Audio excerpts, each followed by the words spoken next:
Bihar NDA में चाचा भतीजे के बीच फंसे पेच को बीते दिन बीजेपी ने क्लियर कर दिया। देखिए, बीते दिन बीजेपी के द्वारा चिराग पासवान को बैठक के लिए बुलाया गया था, जिसके बाद अब चिराग पासवान को 4 के बदले 5 सीट जो है वो बीजेपी ने दे दी है। अब देखिए, 5 सीट को लेकर जो बातें लगातार चल रही थी कि ये 5 सीटें पशुपति पारस को दी जा सकती है, जिसको लेकर अब तक बिहार में एनडीए में सीट बंटवारा नहीं हो पाया था, वो कल बीते शाम जो है वो साफ हो गया। ऐसे में चिराग पासवान को अब बिहार एनडीए में 5 सीटें जो है वो दी जाएंगी। इसके अलावा जेडीयू को 16 सीटें और बीजेपी 17 सीटों पर अपने उम्मीदवार उतारेगी। ऐसे में जो ये कयास लगाए जा रहे थे कि चाचा और भतीजे के बीच जो चल रहा वॉर है वो खत्म हो पाएगा, लेकिन अब देखिए, परेशानियां जो है वो एक तरफ जरूर सुलझ गई हैं, लेकिन दूसरी तरफ अब चाचा पशुपति पारस जो है वो नाराज नजर आ रहे हैं। अब ऐसे में नाराजगी इतनी ज्यादा बढ़ गई है कि पशुपति पारस अब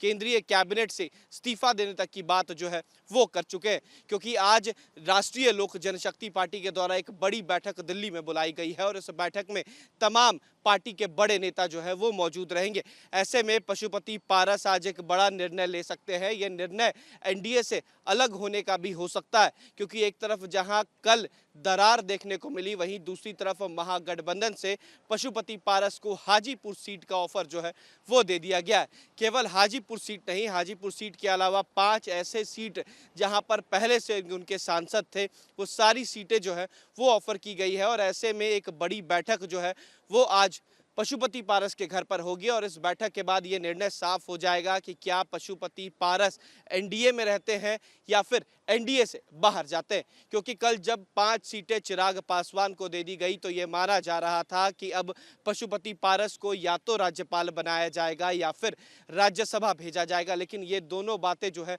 वो कल तक साफ नहीं हो पाई। वहीं दूसरी तरफ प्रिंस राज यानी कि पशुपति पारस के दूसरे भतीजे को समस्तीपुर से सांसद, उनको अब बिहार सरकार में मंत्री बनाने की बात जो है वो जोरों शोरों से चल रही थी। और ऐसे में कहीं ना कहीं सीट बंटवारे को लेकर कोशिश बीजेपी की थी कि तमाम लोगों को एकजुट किया जा सके, लेकिन कल जब 5 सीटों की दावेदारी चिराग पासवान को मिल गई, उसके बाद ये माना जा रहा है कि अब पशुपति पारस जो है वो एनडीए छोड़ सकते हैं और एनडीए छोड़ महागठबंधन के साथ आ सकते हैं। देखिए, हाजीपुर सीट को लेकर लगातार जो तनाव चल रहा था, खींचातान चल रही थी कि इस सीट पर दावेदारी किसकी होगी, लेकिन अब ये सीट जो चिराग पासवान को दे दी गई है, उसके बाद पशुपति पारस की नाराजगी जो है वो इस कदर नजर आ रही है कि अब केंद्रीय कैबिनेट से पशुपति पारस इस्तीफा दे सकते हैं और इस्तीफा देने के बाद महागठबंधन की तरफ से वैशाली और हाजीपुर, ये 2 सीट जो है वो पशुपति पारस को दी जा रही है। और पशुपति पारस हाजीपुर सीट से महागठबंधन से भी लड़ सकते हैं, क्योंकि उन्होंने